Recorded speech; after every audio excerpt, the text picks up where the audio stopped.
here you are with Chinchu. Indian Contract Act in class number 2 ആണ്. So let's get started. First topic എന്താണ്? Consideration. Consideration എന്ന് വെച്ചാൽ എന്താണ്? Something in return. എന്തെങ്കിലും അതിന് പകരം കൊടുക്കുന്നതിനെയാണ് നമ്മൾ consideration എന്ന് പറയുന്നത്.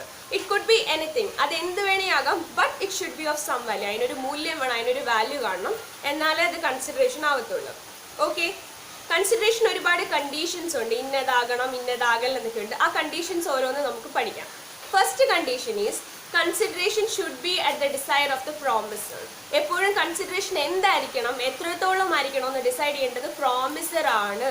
അതായത് ഞാൻ എൻ്റെ ഗുഡ്സ് സാമിന് ഓഫർ ചെയ്യുവാണ്, ഞാൻ എൻ്റെ ഗുഡ്സ് സാമിന് കൊടുക്കുവാണെങ്കിൽ ഐ ആം ദ പ്രോമിസർ. ഞാൻ എന്താണ്? പ്രോമിസർ ആണ്. അപ്പം കൺസിഡറേഷൻ എന്തായിരിക്കണം? ആ ഗുഡ്സിന്റെ മൂല്യം 10,000 വേണോ, 20,000 വേണോ, എത്രത്തോളം വേണോ എന്ന് ഡിസൈഡ് ചെയ്യേണ്ട ഞാനാണ്. It should be my choice.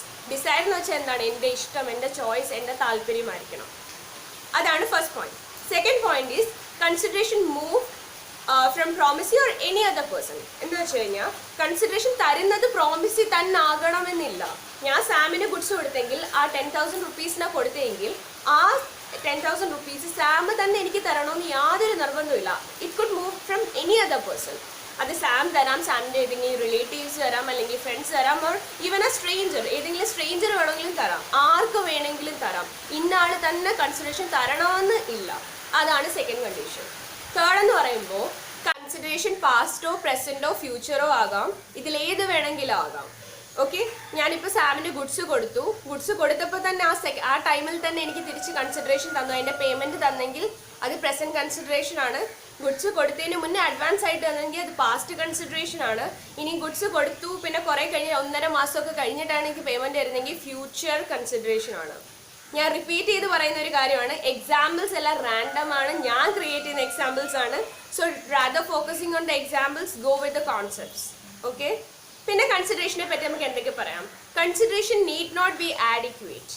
അത് ആഡിക്വേറ്റ് ആവണമെന്നില്ല. അത് ഇന്നാഡിക്വേറ്റ് ആണെങ്കിലും നോ ഇഷ്യൂ. ദാറ്റ് മീൻസ് അത് സപ്പോസ് ഞാൻ ഈ സാമിന് കൊടുത്ത ഗുഡ്സ് ശരിക്കും മാർക്കറ്റിൽ 10,000 റുപ്പീസ് ആണ്, അതിൻ്റെ ശരിക്കുള്ള മൂല്യം 10,000 റുപ്പീസ് ആണ്. ഞാൻ സാമിനോട് പറഞ്ഞു കുഴപ്പമില്ല, നീ എനിക്ക് 5,000 റുപ്പീസ് തന്നാൽ മതി, ഇത്രയും ഗുഡ്സ് വെച്ചോ എന്ന് പറയുകയാണെങ്കിൽ അതിൻ്റെ കൺസിഡറേഷൻ 5,000 വാങ്ങിക്കുന്നുള്ളൂ. അത് ആഡിക്വേറ്റ് അല്ല. അത് ആ ഒരു ഗുഡ്സിന് ഈക്വൽ ആയിട്ടുള്ള എമൗണ്ട് ആണോ? ഇല്ല. കൺസിഡറേഷൻ തികയണം എന്ന് നിർബന്ധമില്ല. It could be inadequate. എന്നാലും അതെന്താണ്? ലീഗലി അത് ഓക്കെ ആണ്. പിന്നെ കൺസിഡറേഷൻ അൺലോഫുൾ ആകാൻ പാടില്ല, ലോഫുൾ ആയിരിക്കണം. അൺലോഫുളിൻ്റെ സിമ്പിളായിട്ട് പറയുകയാണെങ്കിൽ സപ്പോസ് എനിക്ക് തരുന്ന ഈ ക്യാഷ് ബ്ലാക്ക് മണിയാണ്, കള്ളപ്പണമാണെങ്കിൽ അത് അൺലോഫുൾ ആണ്. അൺലോഫുൾ ആകാൻ പാടില്ല, ലോഫുൾ ആയിരിക്കണം. കൺസിഡറേഷൻ ഇലിസറി ആകാൻ പാടില്ല. It should be real. അത് എന്തെങ്കിലും സാങ്കല്പികമോ ഇമാജിനേഷനോ ഒന്നും ആകാൻ പാടില്ല. It should be real. Okay, അപ്പോൾ കൺസിഡറേഷനെ പറ്റി പറയുമ്പോൾ മെയിൻ ആയിട്ടുള്ള ഇമ്പോർട്ടൻറ്റ് പോയിന്റ്സ് ഇതൊക്കെയാണ്. പിന്നെ ഒരു കോൺട്രാക്ട് ഫോം ചെയ്യണമെങ്കിൽ തന്നെ അവിടെ എന്ത് കാണണം? കൺസിഡറേഷൻ കാണണം. കൺസിഡറേഷൻ ഒരു വളരെ എസെൻഷ്യൽ ആയിട്ടുള്ള പാർട്ടാണ്. ഞാൻ ഇതിൻ്റെ ഫസ്റ്റ് പാർട്ടി കോൺട്രാക്ട് എങ്ങനെ ഫോം ചെയ്യുന്നതിന് ഡീറ്റെയിൽ ആയിട്ട് പറഞ്ഞായിരുന്നു. അതിൽ ഞാൻ ജസ്റ്റ് ബ്രീഫായിട്ട് പറയാം.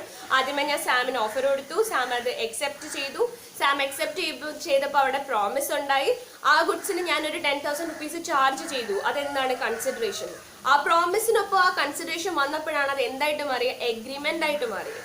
അത് ലീഗലി എൻഫോഴ്സിബിൾ, അല്ലെങ്കിൽ ലീഗലി നമുക്ക് എക്സിക്യൂട്ട് ചെയ്യാൻ പറ്റുമെങ്കിൽ അത് കോൺട്രാക്ട് ആവും. അപ്പോൾ ഈ കോൺട്രാക്ട് വരെ എത്തുന്ന സ്റ്റേജിൻ്റെ ഇടയ്ക്ക് വരുന്ന ഒരു വളരെ ഇമ്പോർട്ടൻ്റ് ആയിട്ടുള്ള ഒരു കാര്യം തന്നെയാണ് കൺസിഡറേഷൻ. സോ കൺസിഡറേഷൻ ഇല്ലെങ്കിൽ ഒരു കോൺട്രാക്ട് ഫോം ചെയ്യത്തില്ല. No consideration meaning no contract എന്നാണ് നമ്മുടെ റൂൾ. എന്നാലും ഇതിന് ചില എക്സെംഷൻസ് ഉണ്ട്. എക്സെംഷൻസ് എന്ന് വെച്ചാൽ എന്താണ്? ഈ പറയാൻ പോകുന്ന സാഹചര്യങ്ങളിൽ even if no consideration is there but still it could form a contract. അതായത് ഞാൻ പറയാൻ പോകുന്ന എക്സെംഷൻസ് അല്ലെങ്കിൽ ഈ പറയുന്ന സിറ്റുവേഷൻസിൽ അവിടെ കൺസിഡറേഷൻ ഇല്ലെങ്കിൽ പോലും അതെല്ലാം തന്നെ എന്താവും? കോൺട്രാക്ട് ആവും. അങ്ങനെ എന്തൊക്കെ സിറ്റുവേഷൻസ് ആവുള്ളതെന്ന് നമുക്ക് ഡിസ്കസ് ചെയ്യാം. First one is out of natural love and affection. For example, എൻ്റെ ഗ്രാൻഡ്മയ്ക്ക് എന്നെ ഒരുപാട് ഇഷ്ടമാണ്. ആ ഇഷ്ടം എന്നോടുള്ള അഫെക്ഷൻ, ലവ് കാരണം അതിൻ്റെ ബേസിസിൽ അത് കാരണം എന്ത് ചെയ്തു? ഗ്രാൻഡ്മയുടെ ആ പർട്ടിക്കുലർ ഭൂമിയും വസ്തുവും വീടും എല്ലാം എൻ്റെ പേരിൽ എഴുതി തന്നു. ആ ഭൂമി അല്ലെങ്കിൽ വസ്തു എൻ്റെ പേരിൽ എഴുതി തന്നപ്പോൾ അതിന് തിരിച്ച് ഞാൻ പൈസയോ കൺസിഡറേഷനായിട്ട് എന്തെങ്കിലും കൊടുത്തോ? ഇല്ല. അവിടെ എന്തില്ല? കൺസിഡറേഷൻ ഇല്ല. പക്ഷേ ആ ഒരു എഴുതി തന്ന ആ ഒരു കോൺട്രാക്ട് ഇല്ല. ആ കോൺട്രാക്ട് വാലിഡ് ആണ് even if there is no consideration. അതാണ് out of natural love and affection. Second thing is promise to compensate for a voluntary service. For example, എൻ്റെ ബെസ്റ്റ് ഫ്രണ്ടിന് ഒരു ആക്സിഡൻറ്റ് ഉണ്ടായി. എന്നെ വിളിച്ച് പറഞ്ഞു. ഞാൻ ഓടി ഹോസ്പിറ്റലിൽ ചെന്നപ്പോഴത്തേക്ക് ഇമ്മീഡിയറ്റ് ആയിട്ട് ഓപ്പറേഷൻ വേണം, അതിനൊരു 1 lakh rupees വേണം. എൻ്റെ കയ്യിൽ അപ്പോൾ എടുക്കാൻ 1 lakh rupees ഇല്ല, എൻ്റെ ബാങ്ക് അക്കൗണ്ട്സിലില്ല, ഒന്നുമില്ല. ആകെ ഡെസ്പായിട്ട് ഭയങ്കര ബ്രോക്കൺ ആയിട്ട് അവിടെ നിന്ന് എൻ്റെ ഒരു സിറ്റുവേഷൻ കണ്ട് എന്നോട് സിമ്പതി തോന്നി. ആ ഹോസ്പിറ്റലിൽ നിന്ന് ഒരു ചേച്ചി വന്നിട്ട് പറഞ്ഞ്, മോളെ ഒരു കാര്യം ചെയ്യാം, ഞാൻ ഈ പൈസ തരാം, ഓപ്പറേഷൻ ചെയ്തോ, സേവ് ഹർ ലൈഫ്. ആ ഒരു മൊമെന്റിൽ പുള്ളിക്കാരി എന്താ ചെയ്തത്? വോളണ്ടറി സർവീസ് ആണ്, ആരും പറഞ്ഞ് അടിച്ചേൽപ്പിച്ച കാര്യമല്ല, പുള്ളിക്കാരിക്ക് തനിയെ തോന്നിയ ഒരു കാര്യം ചെയ്തതാണ്, വോളണ്ടറി ആയിട്ട് ചെയ്ത സർവീസ് ആണ്. ഞാനപ്പോൾ എന്ത് ചെയ്തു? താങ്ക് യു സോ മച്ച്, ഞാൻ ഈ പൈസ തീർച്ചയായിട്ടും തിരിച്ചു തരാം, ഇത് ഞാൻ കോമ്പൻസേറ്റ് ചെയ്യാം അല്ലെങ്കിൽ റീപേ ചെയ്യാമെന്ന് പറഞ്ഞു. സോ പ്രോമിസ് ടു, ഞാൻ എന്താ ചെയ്യുന്നത്? Promise to compensate for a voluntary services. അവിടെയും കൺസിഡറേഷൻ ആക്ച്വലി ഇല്ല, എന്നാലും എന്താണ്? That's a valid contract. പിന്നെന്താണ്? Next is gift. സപ്പോസ് എൻ്റെ ഒരു ബെസ്റ്റ് ഫ്രണ്ട് ഓർ എനിബഡി എനിക്കൊരു കാർ ഗിഫ്റ്റ് ചെയ്തു. ഓക്കെ, അത് ഫ്രീ ഓഫ് കോസ്റ്റ് ആണ്. ഒബ്വിയസ്ലി ഗിഫ്റ്റ് എന്ന് വെച്ചാൽ എന്താണ്? ഫ്രീ ഓഫ് കോസ്റ്റ് ആണ്. എനിക്ക് കാർ കിട്ടി, അതിന് പകരം ഞാൻ കൺസിഡറേഷൻ കൊടുത്തോ? ഇല്ല, ഒന്നും തന്നെ കൊടുത്തില്ല. But still that could be a contract. പിന്നെ ക്രിയേഷൻ ഓഫ് ഏജൻസി ക്രിയേറ്റ് ചെയ്യുക, അല്ലെങ്കിൽ എന്താ പറയുക, ചാരിറ്റബിൾ ട്രസ്റ്റ്, എന്തെങ്കിലും ചാരിറ്റബിൾ പർപ്പസ്, ഈ കേസസിലൊക്കെ തന്നെ കൺസിഡറേഷൻ ഇല്ലെങ്കിലും കോൺട്രാക്ട് ഫോം ചെയ്യും. അതുപോലെ വേറൊരു സിറ്റുവേഷൻ ആണ് promise to pay a time barred debt. അതായത് സപ്പോസ് എൻ്റെ ഗ്രാൻഡ് പാ ഒരു 2 lakh rupees ഒരു കുറേ വർഷം മുന്നേ കടം വാങ്ങിച്ചു. 2 yearsനുള്ളിൽ 2 lakh rupees 1 lakh വെച്ചിട്ട് തിരിച്ചു കൊടുക്കാമെന്നുള്ള പ്രോമിസ് കൊടുത്തിട്ടാണ് പൈസ വാങ്ങിച്ചത്. പക്ഷേ ഇതുവരെ തിരിച്ചു കൊടുത്തിട്ടില്ല. ഇപ്പോൾ ഏകദേശം 60 years 60 വർഷം കഴിഞ്ഞു. അപ്പം അത് ടൈം ബാർഡ് ഡെറ്റായി, അതിൻ്റെ കാലാവധി പറഞ്ഞ ടൈമൊക്കെ കഴിഞ്ഞു, അത് ടൈം ബാർഡ് ഡെറ്റായി. എന്നിട്ട് ഞാൻ ചെന്നിട്ട് പറഞ്ഞു, എൻ്റെ ഗ്രാൻഡ് പാ വാങ്ങിച്ച ക്യാഷ് അല്ലേ ഞാൻ തിരിച്ചു തരാമെന്ന് പറഞ്ഞ് ഞാൻ promise to pay a time barred debt. അതും എന്താണ്? ലീഗലി അതൊരു കോൺട്രാക്ട് ഫോം ചെയ്യാൻ പറ്റും, even if there is no consideration. അവിടെ എനിക്ക് എന്തെങ്കിലും കൺസിഡറേഷൻ കിട്ടുന്നു? ഇല്ല. ഞാൻ ആ 2 ലക്ഷം രൂപ കൊടുക്കുന്നു, അതിന് പകരം എനിക്ക് എന്തെങ്കിലും കിട്ടുന്നു? ഇല്ല. There is no consideration in it, but still that could be a contract. Next topic എന്താണ്? Capacity to contract. ഞാൻ ഫസ്റ്റ് പാർട്ടിൽ ചെറുതായിട്ട് ബ്രീഫായിട്ട് പറഞ്ഞു, ഇതിനെ നമ്മൾ ഡീറ്റെയിൽ ആയിട്ട് ഡിസ്കസ് ചെയ്യാൻ പോവാം. ഒരു ഇന്ത്യൻ കോൺട്രാക്ട് ആക്ട് പ്രകാരം ആരൊക്കെയാണ് ഒരു കോൺട്രാക്റ്റിൽ എൻട്രി ചെയ്യാൻ കേപ്പബിൾ ആയിട്ടുള്ള ആൾക്കാർ? First one is age of majority. ഞാൻ മൈനർ ആകാൻ പാടില്ല. 18 yearsൽ കുറവാണെങ്കിൽ ഞാൻ മൈനർ ആണ്, എനിക്ക് എന്ത് ചെയ്യാൻ പറ്റില്ല? ഇന്ത്യൻ കോൺട്രാക്ട് ആക്ട് പ്രകാരം ഒരു ലീഗൽ കോൺട്രാക്റ്റിൽ എൻട്രി ചെയ്യാൻ പറ്റില്ല. So I should be at the age of majority. Second one is sound mind ആയിരിക്കണം. അൺസൗണ്ട് മൈൻഡ് എന്ന് വെച്ച് കഴിഞ്ഞാൽ എന്താണ്?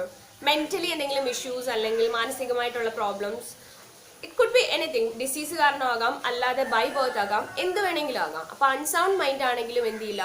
കേപ്പബിൾ അല്ല to entry into a contract. So sound mind ആയിരിക്കണം, ഏജ് ഓഫ് മെജോറിറ്റി ആയിരിക്കണം, and should not be disqualified by law. നിയമം ഈ വ്യക്തിയെ താൻ ഡിസ്ക്വാളിഫൈഡ് ആണ്, തനിക്കൊരു കോൺട്രാക്റ്റിൽ എൻട്രി ചെയ്യാനുള്ള കേപ്പബിലിറ്റി ഇല്ലെന്ന് പറഞ്ഞ് ഡിസ്ക്വാളിഫൈ ചെയ്യാൻ പാടില്ല. അത് നമ്മുടെ എന്തെങ്കിലും ബിഹേവിയർ കാരണമോ നമ്മുടെ എന്തെങ്കിലും നെഗറ്റീവ് ആക്ട് കാരണം ലോയ്ക്ക് എന്ത് ചെയ്യാൻ പറ്റും? നമ്മളെ ഡിസ്ക്വാളിഫൈ ചെയ്യാൻ പറ്റുന്നതാണ്. അങ്ങനെ ചെയ്തിട്ടുണ്ടാകാൻ പാടില്ല, എന്നാലേ നമുക്ക് എന്ത് ചെയ്യാൻ പറ്റും? ഒരു കോൺട്രാക്റ്റിൽ എൻട്രി ചെയ്യാൻ പറ്റും. ഓക്കെ, അപ്പോൾ ഫസ്റ്റ് കേസ് എന്തൊക്കെയായിരുന്നു ഡിസ്ക്വാളിഫിക്കേഷൻ? ഫസ്റ്റ് ഈസ് മൈനർ ആകാൻ പാടില്ല. ഇനി മൈനറിൻ്റെ കാര്യം നമുക്ക് ഡീറ്റെയിൽ ആയിട്ട് ഡിസ്കസ് ചെയ്യാം. ഓക്കെ, മൈനർ എന്ന് പറയുമ്പോൾ എന്താണ്? ബിലോ 18 years ആണ് നോർമലി മൈനേഴ്സ്. ഇനി മൈനർ ആയ ഒരു വ്യക്തി, സോനു എന്ന് പറഞ്ഞൊരു പയ്യൻ മൈനറാണ്. എനിക്ക് പുള്ളിക്കാരൻ മൈനറാണ് അറിയത്തില്ലായിരുന്നു. എന്നോട് പറഞ്ഞു എനിക്ക് 18 years ഒക്കെ കഴിഞ്ഞു എന്ന് പറഞ്ഞ് പുള്ളിക്കാരൻ എന്നോട് കള്ളം പറഞ്ഞിട്ട് എൻ്റെ കൂടെ ഒരു കോൺട്രാക്റ്റിൽ എൻട്രി ചെയ്തിട്ടുണ്ട്. ഓക്കെ, ഞങ്ങൾ തമ്മിലൊരു കോൺട്രാക്ട് ഫോം ചെയ്തിട്ടുണ്ടെങ്കിൽ ആ കോൺട്രാക്ട് വാലിഡ് അല്ല, ആ കോൺട്രാക്ട് വോയിഡ് അബ് ഇനിഷ്യോ ആണ്. വോയിഡ് എന്ന് വെച്ച് കഴിഞ്ഞാൽ എന്താണ്? ലീഗലി എൻഫോഴ്സ് ചെയ്യാൻ പറ്റില്ല, ലീഗലി നമുക്ക് അതിനെ എക്സിക്യൂട്ട് ചെയ്യാൻ പറ്റില്ല, that is void.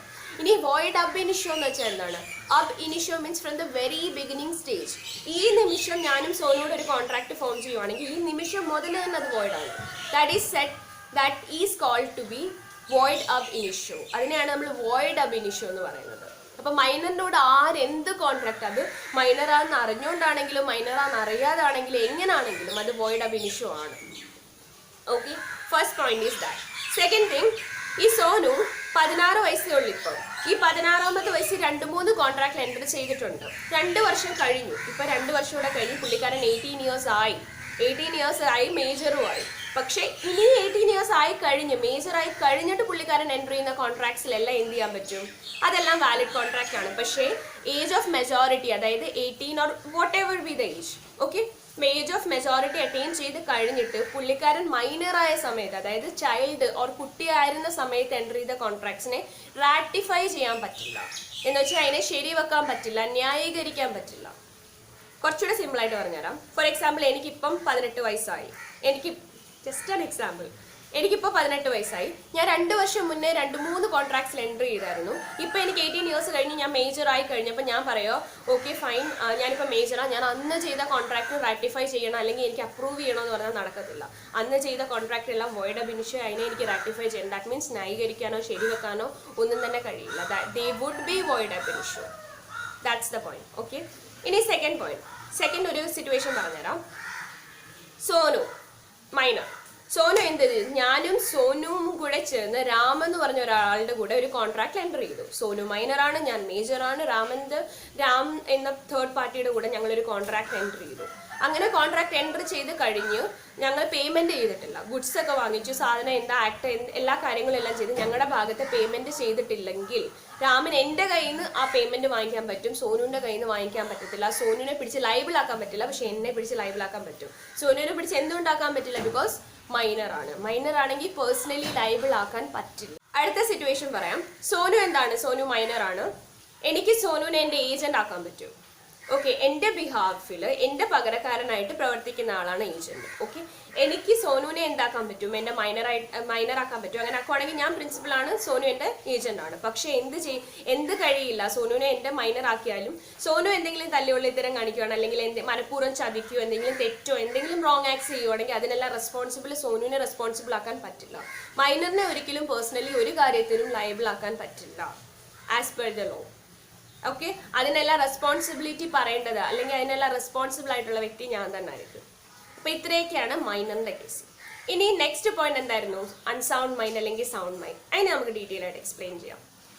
Sound mind എന്ന് പറയുമ്പോൾ ഇന്ത്യൻ കോൺട്രാക്ട് ആക്ട് പ്രകാരം ഒരു വ്യക്തി സൗണ്ട് മൈൻഡിലാണെന്ന് ഉദ്ദേശിക്കുന്നത് എന്തോ, ഞാൻ സൗണ്ട് മൈൻഡ് ആണെന്ന് ഉദ്ദേശിക്കുന്നത് എന്തോ, എനിക്ക് ആ കോൺട്രാക്ട് വായിച്ചിട്ട്, ഇപ്പൊ സപ്പോസ് ഞാൻ സാമിന്റെ കൂടെ ഒരു കോൺട്രാക്ട് എൻട്രി ചെയ്യുവാണെങ്കിൽ ആ കോൺട്രാക്ട് എനിക്ക് മനസ്സിലാക്കാൻ പറ്റണം.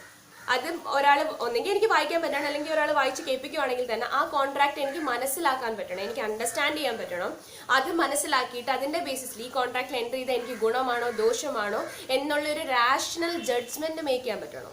ഒരു ലോജിക്കലി എനിക്ക് ചിന്തിച്ചിട്ട് ഒരു തീരുമാനം എടുക്കാൻ പറ്റണം. ഈ കോൺട്രാക്റ്റിൽ എൻട്രി ചെയ്താൽ എനിക്ക് ബെനിഫിറ്റ് ആണ്, എനിക്ക് എൻട്രി ചെയ്യണം, അല്ലെങ്കിൽ ഇത് ബെനിഫിറ്റ് അല്ല, എനിക്ക് ഞാൻ എൻട്രി ചെയ്യാൻ പാടില്ല. അങ്ങനെ ഒരു റാഷണൽ ജഡ്ജ്മെന്റ് മേക്ക് ചെയ്യാൻ പറ്റണം, അതിനെ അണ്ടർസ്റ്റാൻഡ് ചെയ്യാൻ പറ്റണം.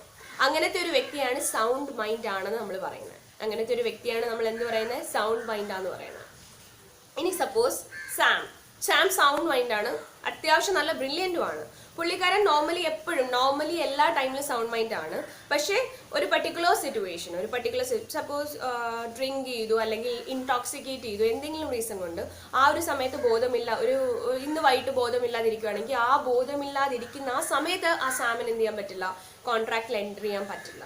അതിനെയാണ് നമ്മുടെ ടെക്സ്റ്റിൽ പറഞ്ഞേക്കുന്നത്, A person who is normally of sound mind cannot enter into a contract when he is of unsound mind. Normally sound mind ആണ്, പക്ഷെ ഒരു പർട്ടിക്കുലർ സമയത്ത് അൺസൗണ്ട് മൈൻഡ് ആണ്, ബോധമില്ലാതിരിക്കുകയാണ്, അല്ലെങ്കിൽ മാനസികമായിട്ട് എന്തെങ്കിലും ഇഷ്യൂസ് ആയിട്ട് ഇരിക്കുകയാണെങ്കിൽ ആ സമയത്ത് അയാൾക്ക് എന്ത് ചെയ്യാൻ പറ്റില്ല? ഒരു കോൺട്രാക്റ്റിൽ എൻ്റർ ചെയ്യാൻ പറ്റില്ല. അതേപോലെ തിരിച്ചു വരും, A person usually of unsound mind he can enter into a contract when he is of sound mind. അതായത് യൂഷ്വലി ബോധമില്ലാതിരിക്കുന്ന ഒരു വ്യക്തിയാണ്, പക്ഷെ ഒരു പർട്ടിക്കുലർ സമയത്ത് ഒരു കുഴപ്പമില്ല, ബോധമുണ്ട്, മാനസികമായിട്ട് പ്രോബ്ലംസ് ഒന്നും ഇല്ലെങ്കിൽ അങ്ങനെ ഒരു പ്രശ്നം ഇല്ലാതിരിക്കുന്ന ആ സമയത്ത് അയാൾക്ക് എന്ത് ചെയ്യാൻ പറ്റും? കോൺട്രാക്റ്റിൽ എൻ്റർ ചെയ്യാൻ പറ്റും. എല്ലാവർക്കും ഇഷ്ടപ്പെട്ടെന്നും മനസ്സിലായെന്ന് വിചാരിക്കുന്നു. എല്ലാ വീഡിയോസും ഇടാം. It will take some time, work bloody hard. 1 month പോലും ഇല്ല എക്സാമിന്. ശരിക്കും പ്രിപ്പയർ ചെയ്യും. Get in this attempt itself. Don't forget to subscribe my channel and hit that bell icon too. Till next time, take care, bye bye.